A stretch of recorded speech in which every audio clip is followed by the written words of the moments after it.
This is the Holy Gospel according to Luke. Glory to you, Lord. When they came to the place that is called the Skull, they crucified Jesus there with the criminals, one on his right and one on his left. Then Jesus said, "Father, forgive them, for they do not know what they are doing." And they cast lots to divide his clothing. And the people stood by watching, but the leaders scoffed at him, saying, "He saved others, let him save himself, if he is the Messiah of God, his chosen one." The soldiers also mocked him, coming up and offering him sour wine, and saying, "If you are the king of the Jews, save yourself." There was also an inscription over him, "This is the King of the Jews." One of the criminals who were hanged there kept deriding him and saying, "Are you not the Messiah? Save yourself and us." But the other rebuked him, saying, "Do you not fear God, since you are under the same sentence of condemnation? And we indeed have been condemned justly, for we are getting what we deserve for our deeds. But this man has done nothing wrong." Then he said, "Jesus, remember me when you come into your kingdom." Jesus replied, "Truly I tell you, today you will be with me in paradise." The Gospel of the Lord. Praise to you, O Christ.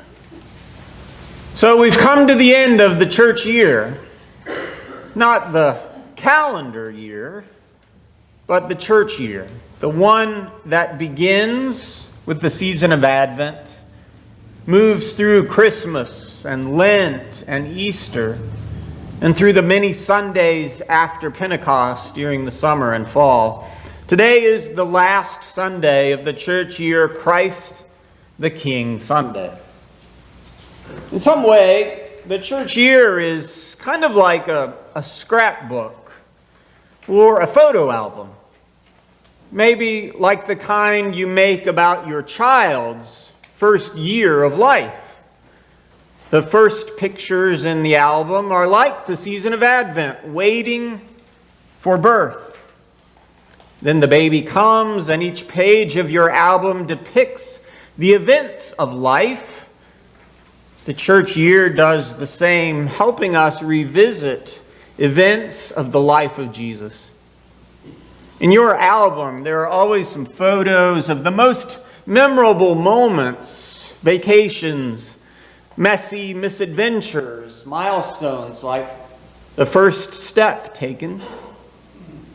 The milestones of the church year are there too. Teachings of Jesus, miraculous healings, his steps toward Jerusalem. And you know how when you have one of those photo albums, there's always a picture on the last page. And for the last page, you often pick your absolute favorite picture, the cutest, essential essence of who this child is during her first year. That's the picture you put on the last page. Is that what Christ the King Sunday is like too? This Sunday, the last page of the church year, is the Sunday to think about the most essential essence of who Jesus is. And if that's true, then look at our last picture of him, our parting portrait. It's Jesus hanging on the cross. That's the gospel reading for this Christ the King Sunday.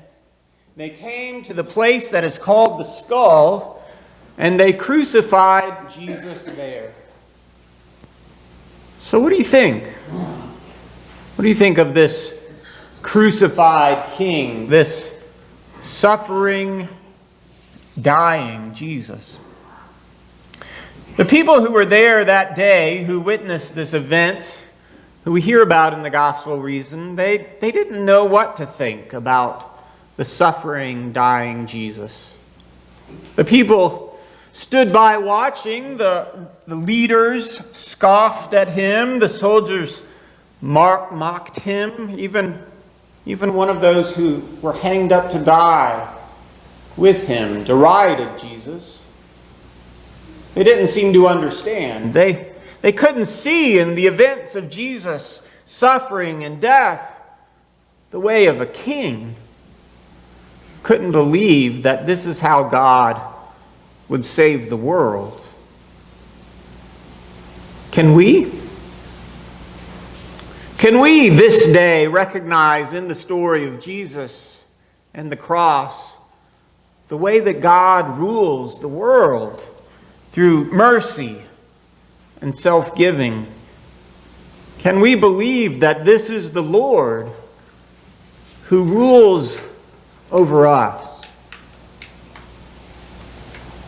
You know, Christ the King Sunday is actually a fairly new festival as far as church history goes.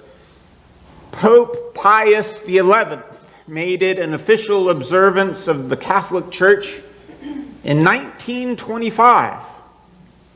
Lutherans and others adopted it into their practice sometime later. And do you know why? Why Pope Pius wanted this to be a church festival?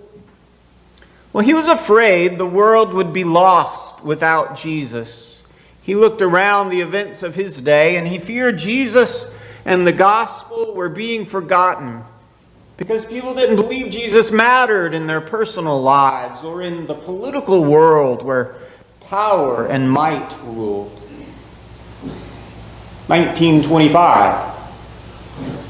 Some things never change, huh? So Pius wanted there to be a day that stood up to the world and said, Christ is King. Not your personal pursuits or your posturings for power. For if Jesus has been given all power in heaven and on earth, then this power embraces us all. And Christ reigns over every part of us. Well, I'm not sure we need a theme Sunday to make that point. And I'm not sure it's only for one Sunday we need to make it. For the world needs to hear that message all the time. And so do we. Listen, Christ the King Sunday, it flies right by. It's surrounded by the busyness of Thanksgiving preparations. It's blurred by holiday decor and invitations to shop and save. But can we take time today to hear about Jesus on the cross? To see him there, to take in this portrait of our suffering, dying Lord. From the cross, Jesus reigns over a world where people don't understand him, don't want him, don't pay attention to him. There he reigns as the one who says, Father, forgive them, for they do not know what they are doing. And that's the picture, you see. That's the King that God chooses to give to us and to all the world. This is the one who rules over you and me. Amen.